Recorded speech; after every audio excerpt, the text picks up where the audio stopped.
अपना नेचर, अपने नेचर के साथ चलते हैं, परमेश्वर के नेचर के साथ नहीं चलते। हम बाइबल पढ़ते हैं, प्रार्थना करते हैं और हम बदल जाते हैं 10 मिनट के बाद, हम अपने नेचर से काम करते हैं। परमेश्वर का आत्मा कह रहा है जब तू अपने नेचर से चल रहा है कि तूने अपनी मर्जी से शादी कर लिया, सुलेमान कह रहा है कि जा, कह रहा मैंने तो नहीं कहा था इस मूर्ति पूजा वाले से शादी कर ले, कहता अब मैं तेरे साथ नहीं चलूंगा। और थोड़े दिन के बाद वो गिर गया और कहां गया होगा। मैं आपको बता रहा हूं कि परमेश्वर का आत्मा बोल रहा है बहुत सारे विश्वासी लोग, बहुत सारे लोग अपनी मर्जी से जब काम करते हैं तो वो गिर जाते हैं। लेकिन याद रखना, कह रहा है कि फाइटिंग हो रही है आपके दिमाग में, फाइटिंग चल रही है आपके विचारों में। कह रहा है कि परमेश्वर उन लोगों के साथ चलता है जो फाइटिंग का मुकाबला करते हैं। अगर आप अपनी फाइटिंग का मुकाबला कर रहे हैं तो आज अपने हाथों को उठाओ और कहो परमेश्वर दुख आए, सुख आए, बीमारी आए, लेकिन तेरे वचन से बाहर नहीं जाऊंगा। क्योंकि यीशु मसीह बोलता है लिखे हुए से बाहर मत जाना बेटे, कह रहा नहीं तो मैं तेरे साथ नहीं चल पड़ूंगा। आज एक आदमी मेरे पास आया, बोलता है मेरे पास कह रहा है 5 करोड़ का बंगला था, लेकिन कहता है जी आज मेरे पास कह रहा पत्नी नहीं है, बच्चे नहीं, मेरी पत्नी मुझे धोखा देगी, मेरे बच्चे मुझे धोखा देगी, कनाडा में है। और बोलता है मैं दिल्ली में, मेरे पर केस चल रहे हैं। कहता है कि मैं छुप कर आया हूं और कहता है जी मेरे आपसे प्रार्थना कराने के लिए आया हूं। मैंने कहा परमेश्वर तेरे साथ नहीं चल रहा। लेकिन क्यों नहीं चल रहा है परमेश्वर तेरे साथ? तेरे अंदर कमी है, याद रखना। और जब मैंने प्रार्थना किया तो उसने मुझे बताया, बोलता है हाँ मैंने एक नेपाल में औरत रखी हुई है, अरे मैंने एक इंग्लैंड में औरत रखी है, एक ने अमेरिका में रखी है, एक ने वहां रखी है, 2 पत्नियां रखी है। परमेश्वर कैसे चल सकता है आपके साथ? आज से 5 साल पहले चल रहा था आपके साथ, लेकिन वो कह रहा है कि 5 साल पहले चल रहा था और परमेश्वर का आत्मा बोल रहा है उन लोगों से, कह रहा है कि अगर कहता है कि आपका 5 करोड़ से आप 5 रुपए पर आ गए हैं, तो अगर आज आप परमेश्वर के साथ फिर से चलना चाहते हैं तो मैं कह रहा हूं कि आप परमेश्वर के साथ नहीं चलेंगे, मेरा परमेश्वर आपके साथ चलेगा। और आज रात फिर से आप झोपड़ी से बंगले पर आने वाले हैं यीशु मसीह के नाम में। आपका विश्वास होना चाहिए कि हाँ पवित्र आत्मा जी मैं अपने विचारों से, अपने नेचर से बाहर आऊंगा। परमेश्वर मैं अपने पुराने गंदे नेचर को छोड़ दूंगा। पवित्र आत्मा कह रहा है कि एक आदमी बोलता है, कह रहा है पास्टर जी कह देना अपने प्रभु को मैं आपके साथ नहीं चलूंगा,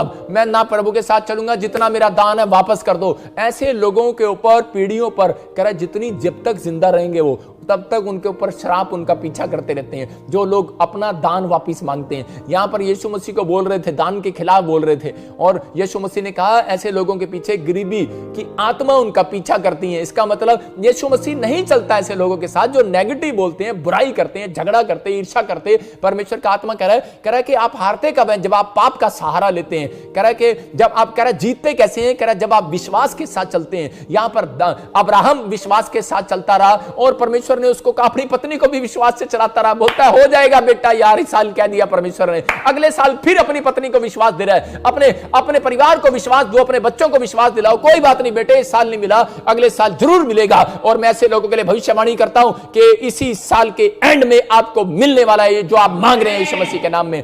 आपको विश्वास रखना है। लेकिन यीशु मसीह, मैंने फिर से कहा, यीशु मसीह किन लोगों के साथ चलता है? लूका हम 9 के 61 और 62 को पढ़ते हैं कि एक व्यक्ति यीशु मसीह के पास आता है और बोलता है प्रभु मैं तेरे पीछे चलूंगा।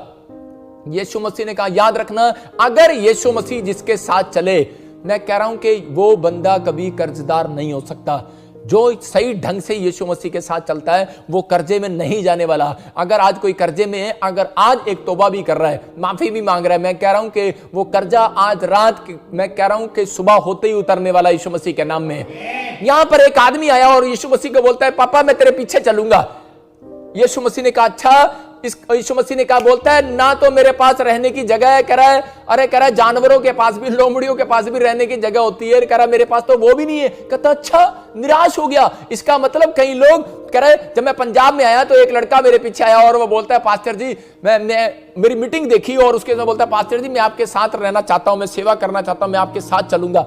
मैंने कहा अच्छा, मैंने कहा ठीक है। उसने देखा पास्टर ने बड़ा अच्छा कोट पहना हुआ है, बड़ी बड़ी लंबी गाड़ी लेकर आया है, चश्मा लगाया हुआ है, पास्टर बड़ा पैसे वाला है, मैं इसके पीछे चलूंगा। शायद वो भी सोच रहा था कि मैं यीशु मसीह के पीछे चलूंगा। और मैंने भी उसको यही कहा, मैंने कहा भाई साहब मैं तो गाड़ी में ही सोता हूं, मेरे साथ कहां रहेगा? कहता अच्छा, और हिल गया वो। मैंने कहा मैं तो गाड़ी में सोता हूं भाई साहब, मैं तो गाड़ी में रहता हूं, मेरा घर बार नहीं है, मेरे को घर से निकाला हुआ है, मेरी डस्टर ही, उस समय मेरे पास डस्टर गाड़ी थी और मैंने कहा कि मैं तो इसमें ही सो जाता हूं भाई साहब, और मैं तो इसमें ही रहता हूं। कहता अच्छा।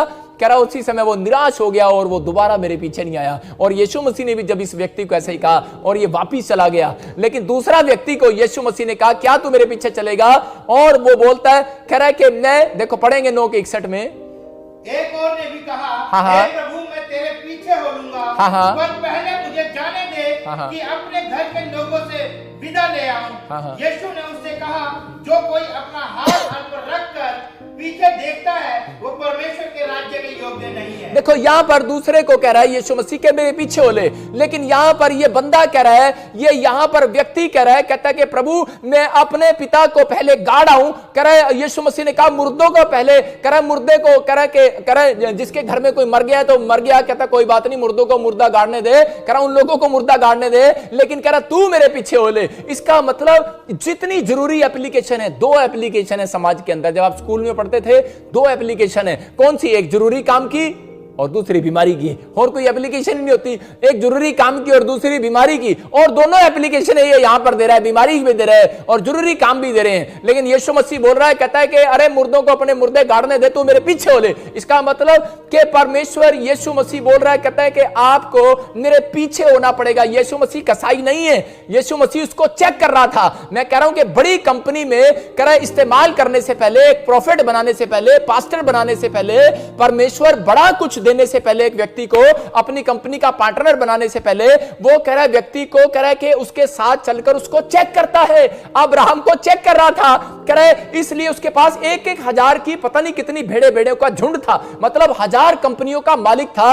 एक कंपनी में उसके पास 1000 भेड़े थी, याद रखना। और वो जब तक परमेश्वर उसके साथ चलता रहा, उसको धनी करता रहा, उसको चेकिंग करता रहा। एक बार एक आदमी पानी पीने के लिए जा रहा था राजस्थान में, उसको पानी नहीं मिला, लेकिन वो बड़ा दुख में था, बड़ी टेंशन में था। और जब वो चल रहा था तो उसी समय जब उसको एक कुआं मिलता है और वो पानी पीकर जब वो वापिस जाता है वहां से, और जब वो देखता है, कह रहा है कि यार ये क्या, जब मैं जा रहा था पानी कुएं की तरफ तो मेरे साथ कह रहा है 2 पैर और चल रहे थे, लेकिन जब मैं वापिस आया तो मेरे साथ 1 पैर चल रहा था। इसका मतलब ये कह रहा है क्योंकि उसको पानी मिल चुका था। मतलब कि दुख में यीशु मसीह आपके साथ चलता है, सुख में नहीं चलता। याद रखना, सुख में आपको चलना है, यीशु मसीह के साथ आपको चलना है, आपको बने रहना। आज बेशक आपके पास बैंक बैलेंस बढ़ गया है, पैसा बढ़ गया, आपकी नौकरियां बढ़ गई, आप फॉरेन में बैठे हैं या आप कहीं पर भी हैं, लेकिन अगर आपने यीशु मसीह के साथ चलते चलते कह रहा है कि कहीं ऐसा ना हो कि आप पाप भी गिर गए हैं, लेकिन पवित्र आत्मा कह रहा है, कहता है कि फिर भी कह रहा है कि आपको संभलना है और उठना है। कह रहा है कि जो लोग ये सुबह उठकर पूछते हैं कि परमेश्वर मुझे बता कि आज मैं तेरे साथ कैसे चलूं, आप लिख सकते हैं कि वह परमेश्वर को कहो, परमेश्वर मुझे बता आज पूरे दिन में तेरे साथ कैसे चलूं। परमेश्वर का आत्मा आपको बताएगा कि आज तुझे मेरे साथ कैसे चलना है। पवित्र आत्मा आपको बताएगा कि तेरी गलती कहां पर है और तूने ये क्या गलती की है, इसलिए मैं तेरे साथ नहीं चल रहा। बहुत लोग जाते हैं और उठकर अपनी पत्नी को थप्पड़ मारते और उठकर गालियां देते और उसके बाद और बाहर जाकर ठगियां मारते और कह रहे कि लोगों को लूटते हैं, कह रहा और उसके बाद प्रार्थना में बैठ जाते हैं। गलत फहमी में ना रहना, परमेश्वर आपके साथ नहीं है, वो बाहर भी नहीं था, अंदर भी नहीं है, लेकिन परमेश्वर जब तक नहीं आएगा, जब तक आप लोग पश्चाताप नहीं करते। यहां पर सूबेदार के साथ यहां पर कह रहा था, यहां पर विश्वास से चलना क्या है, मैं आपको बता रहा हूं। प्रभु के एक जगह प्रभु ने कह दिया विश्वास के बारे में बता रहा था कि विश्वास से चलना क्या है। सूबेदार के बारे में जब हम पढ़ते हैं तो सूबेदार को परमेश्वर ने कहा, यीशु मसीह ने कहा, कह रहा कि मैं तेरे साथ चलता हूं सूबेदार। और उसी समय सूबेदार ने कहा ना, मैं आपको मेरे साथ चलने की जरूरत नहीं है। मैं यहां पर सोच रहा था कि परमेश्वर ये क्यों नहीं आपको साथ लेकर गया। अगर आज किसी को बोल दो कि आप प्रॉफिट बजिंदर को अपने घर लेकर आना चाहते हो, अभी मुझे पता लाइव में बहुत सारे लोग हाथ खड़ा कर रहे होंगे, हाँ हम लेकर चलना चाहते हैं, मैं चलना चाहता हूं तुम्हारे साथ। मैंने यहां पर यीशु मसीह ने खुद कहा, बोलता है, कह रहा है कि सूबेदार मैं तेरे साथ तेरे घर चलता हूं। लेकिन उसी समय और वहां पर सूबेदार को और उसी सूबेदार ने कह दिया नहीं, मैं सोच रहा था परमेश्वर इसने मना क्यों कर दिया, क्योंकि सूबेदार को मालूम था, वो बुद्धिमान था, और सूबेदार को पता था। कह रहा है कि यीशु मसीह ने कहा होगा चल अपनी कार स्टार्ट कर, और जब उसने अपनी कार को स्टार्ट किया तो उसी समय सूबेदार ने कहा प्रभु मैं तेरे साथ नहीं चल सकता। कह रहा तू मेरे साथ नहीं चल, कह रहा है कि अगर तू मेरे साथ 24 आवर्स चलेगा, मैं इंसान हूं, तू मेरी कमियों को जान लेगा, तू मेरे स्वभाव को जान लेगा, मैं